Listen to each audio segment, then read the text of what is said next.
Informasi dari Mahkamah Konstitusi yang memutuskan anggaran program makan bergizi gratis MBG harus dipisahkan dari anggaran pendidikan dalam APBN. Permohonan nomor 40 yang diajukan mahasiswa mempersoalkan keterbatasan fasilitas pendidikan akibat anggaran pendidikan dialokasikan untuk program MBG. Pemohon menilai anggaran BGN meningkat dan diambil dari pos pendidikan sekitar sepertiga dari anggaran pendidikan nasional. Putusan MK yang meminta anggaran MBG dipisah dalam anggaran operasional pendidikan harus dilaksanakan paling lambat 2 tahun setelah putusan dibacakan. Permohonan para pemohon untuk sebagian.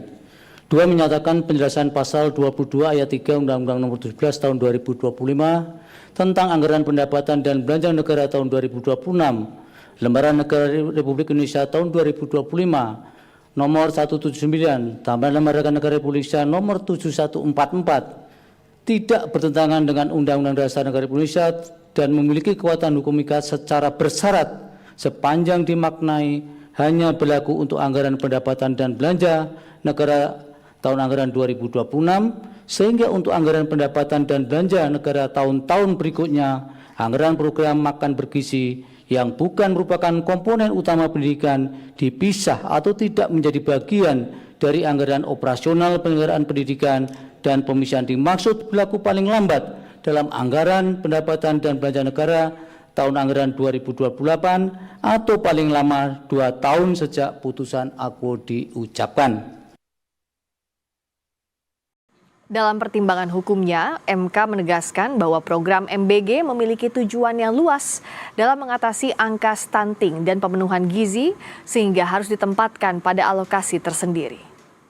Tujuan program MBG yang disebut sebagai solusi nyata terhadap persoalan stunting atau permasalahan kesehatan lainnya akibat ketidakmerataan pemenuhan gizi warga negara merupakan tujuan yang sifatnya luas, sehingga menurut Mahkamah harus ditempatkan sebagai satu alokasi anggaran tersendiri dalam APBN daripada hanya menempatkannya sebagai perluasan definisi pengertian operasional penyelenggaraan pendidikan seperti yang termaktub dalam penjelasan pasal 22 ayat 3 Undang-Undang 17 2025.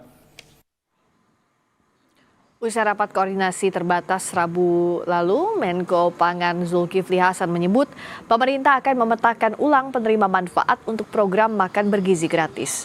Selain itu, pembangunan satuan pelayanan pemenuhan gizi akan diprioritaskan di wilayah 3T. Zulkifli Hasan bilang pembangunan SPPG kawasan tertinggal, terdepan, dan terluar akan diprioritaskan untuk Nusa Tenggara Timur dan Papua.